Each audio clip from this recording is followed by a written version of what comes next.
Well, today, how are things looking ahead of the elections? Today, we're going to take a look. Stay tuned for Prudent Money.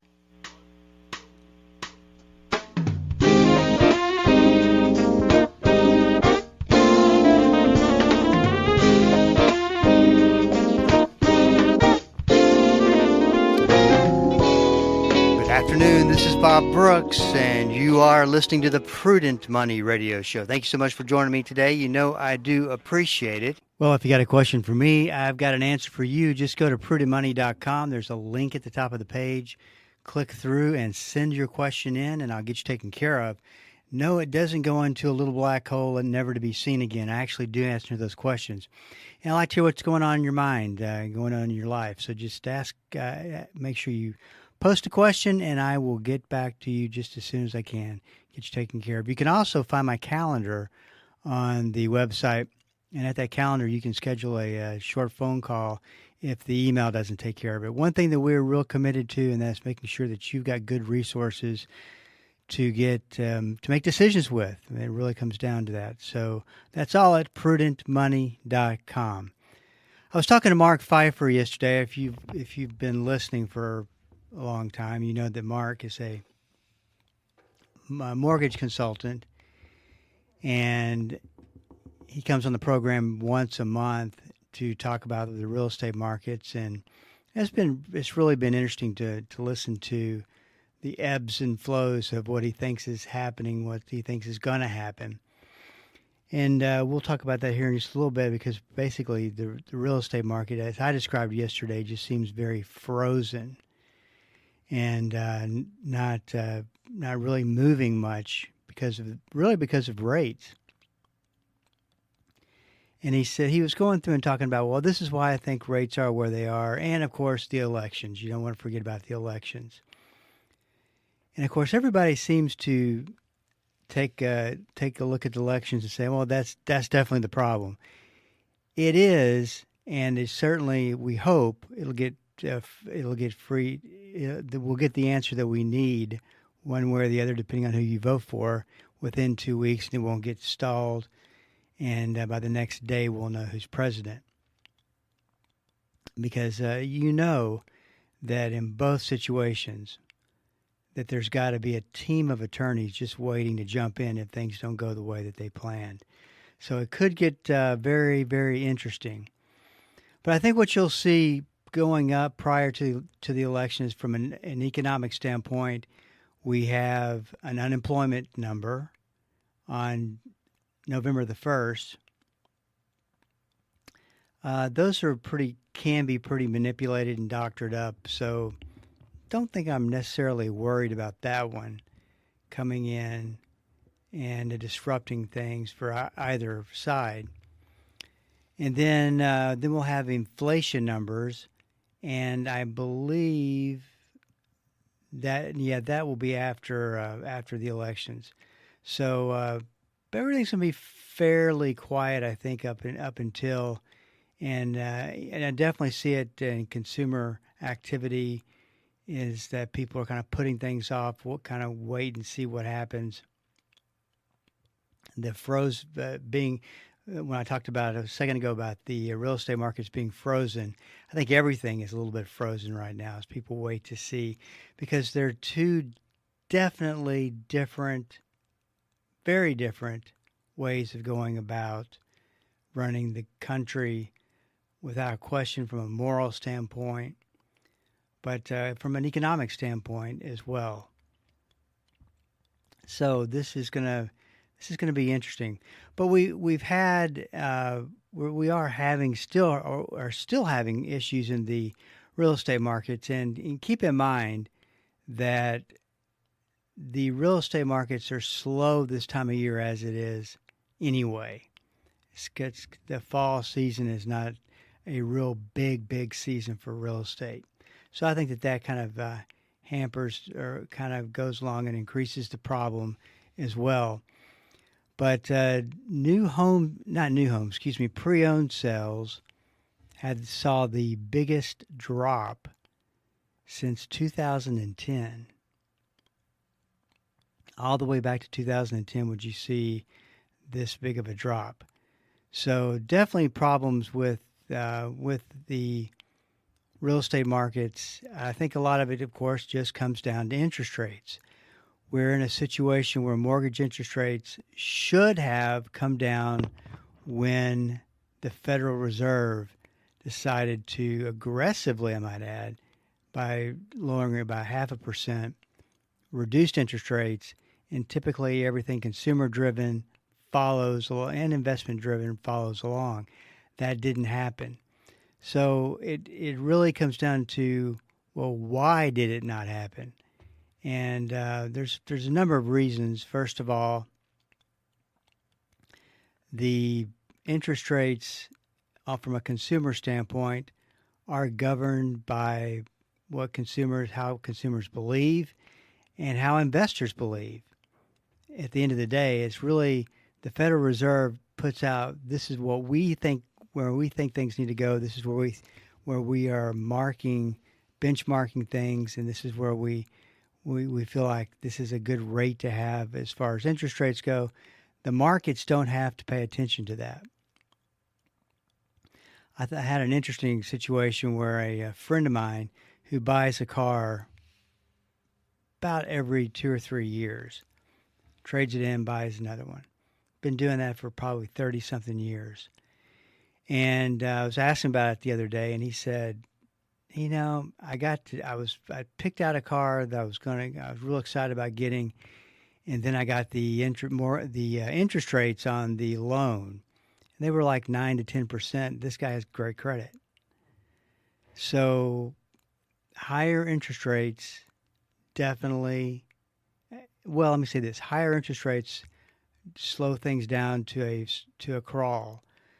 And then as they start to get to a point to where people accept that, hey, this is the new norm, well, you start to see it be okay to have higher interest rates.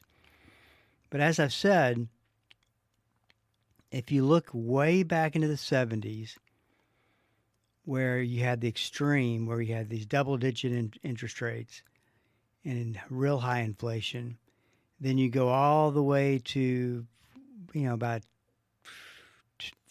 just in 2023, where you had the extreme on the low end. And somewhere in there, it comes back and balances out. Well, to balance it out, you're probably looking at 7.25% or so. So, it just really comes down to where does the buyer and seller in today's market, what can they accept as being comfortable? Who knows how long that's going to take? It's the other thing too, I want to throw this in there before I go forward, is that it's the anticipation of inflation that I think that are keeping rates up. It's the anticipation of political spending, the national debt. I think, and a lot of the analysis that I've come across, no matter who's going to be president, it's without a question going to dramatically increase the debt.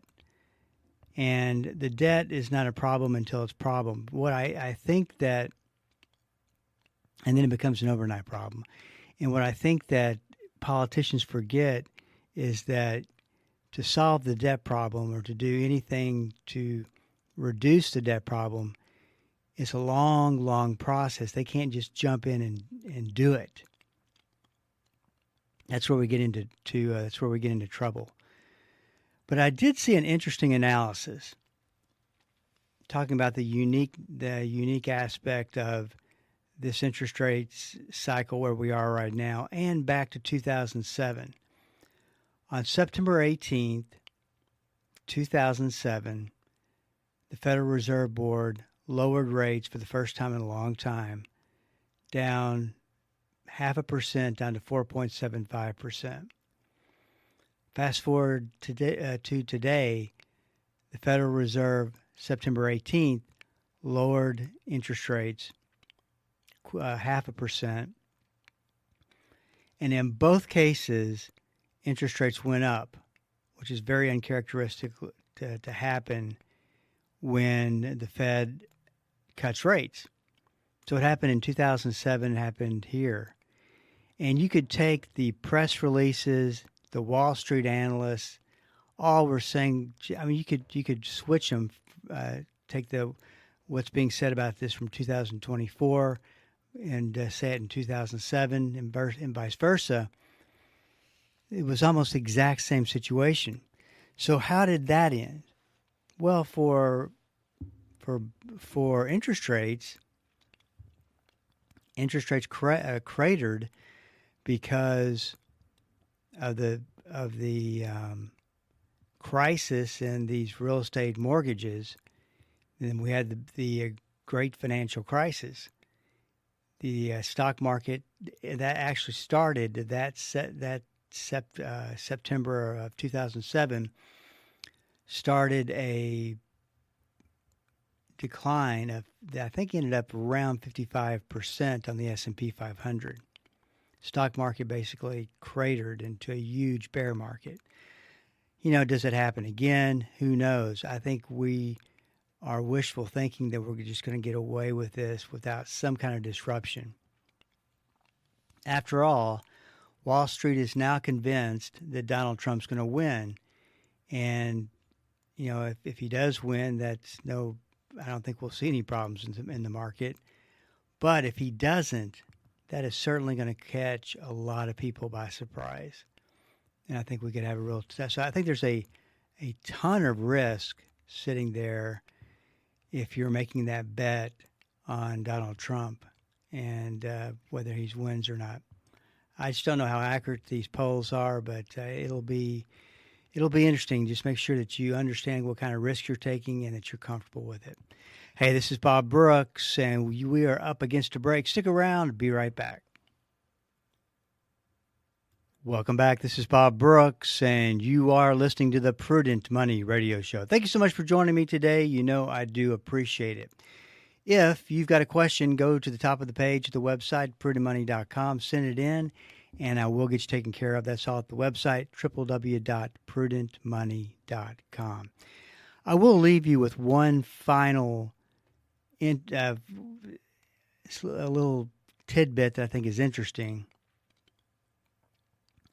when it comes to looking beyond the polls and looking at try to figure out hints as to what's going to happen. Which, if you think about it, 2016, Donald Trump was a huge surprise to beat Hillary Clinton. In fact, I think she even was ahead of time planning celebration parties and this kind of thing. If you go look at the polls, she definitely was ahead.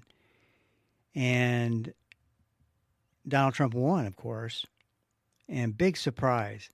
I think it was an even bigger surprise, and the whole story behind that, of Joe Biden beating Donald Trump. And now you got this situation, which could, it's really either, so almost equal in support.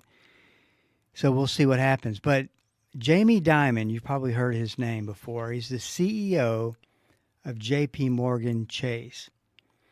Now, this guy is probably, if I had to pick a top 10 powerful individuals on earth, this would be him. He's the guy that they call when there's a problem with the banks. He's he's a veteran of the banking industry and really icon of Wall Street. He said the other day that he would consider taking a cabinet position as Treasury Secretary if Vice President Harris wins.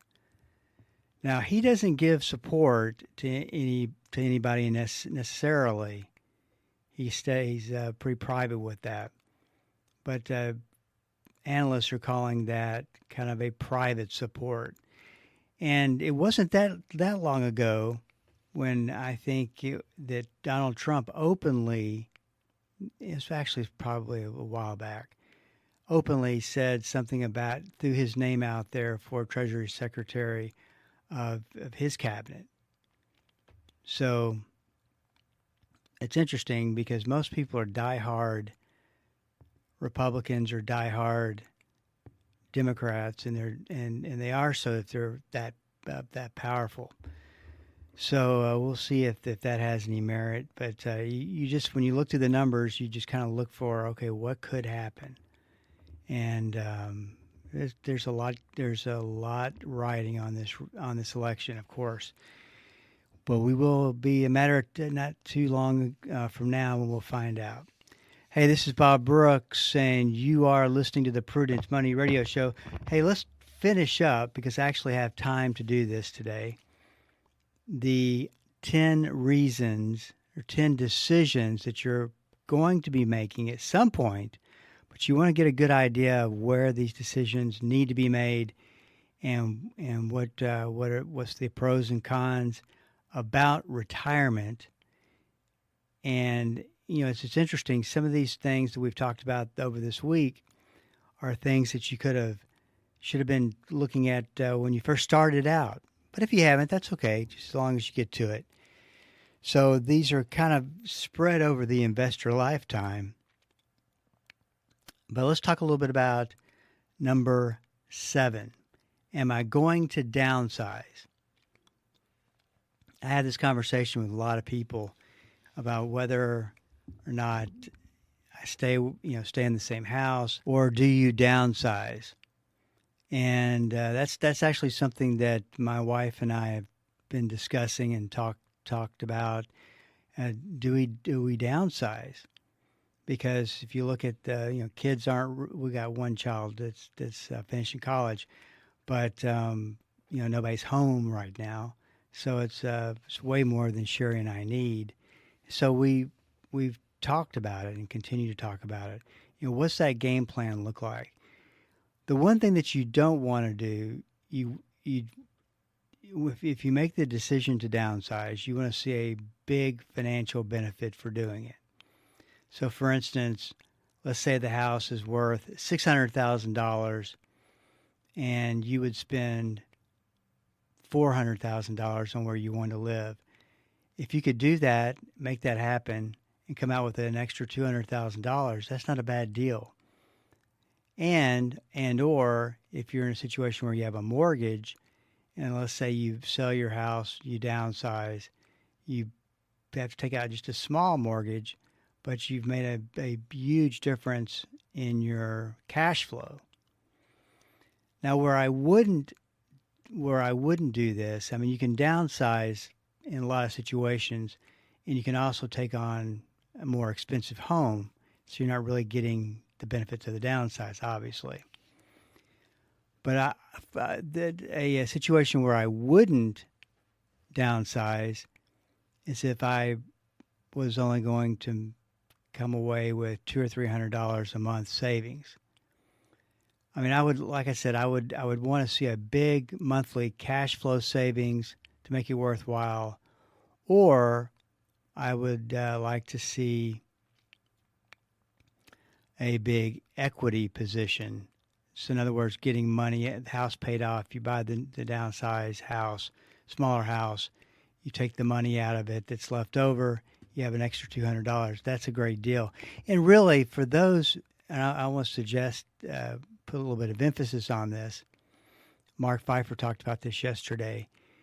It's been, I don't know if you say there's never been a time, but there's certainly, if there has, this is right up there with it, where you could actually take money out of your house as equity and through a line of credit, or you could sell your house,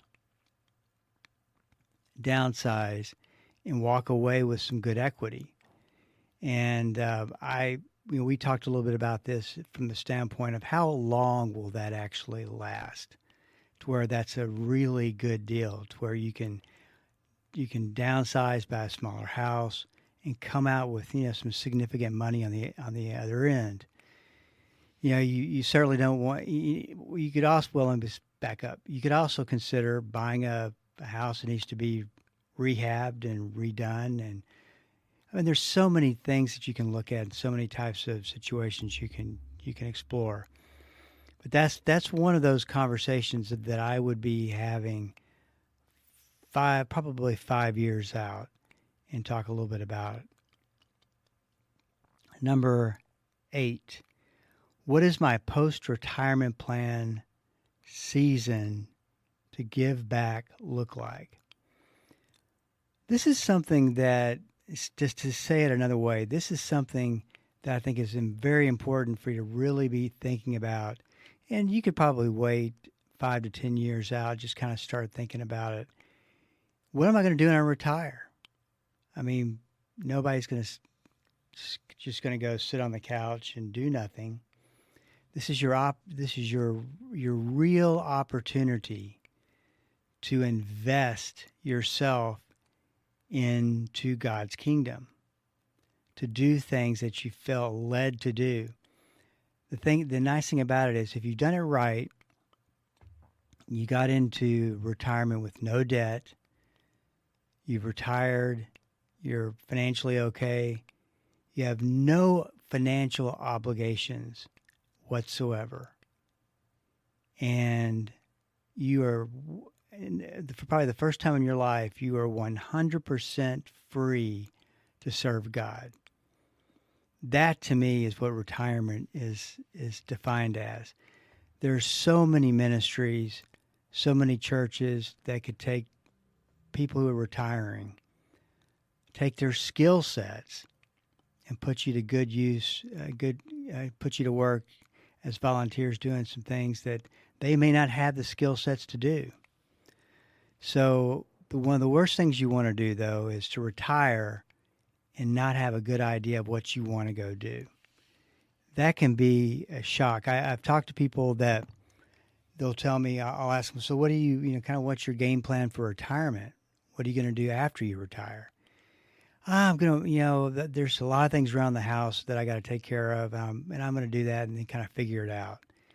You want to be real careful taking that position, just because, not to say this is going to happen, I have seen people go into depression because they just realize that I have been doing this for 35, 40 years, and now I'm not going to wake up in the morning and go do this or do that. I don't have anything to do. And you can get really wrapped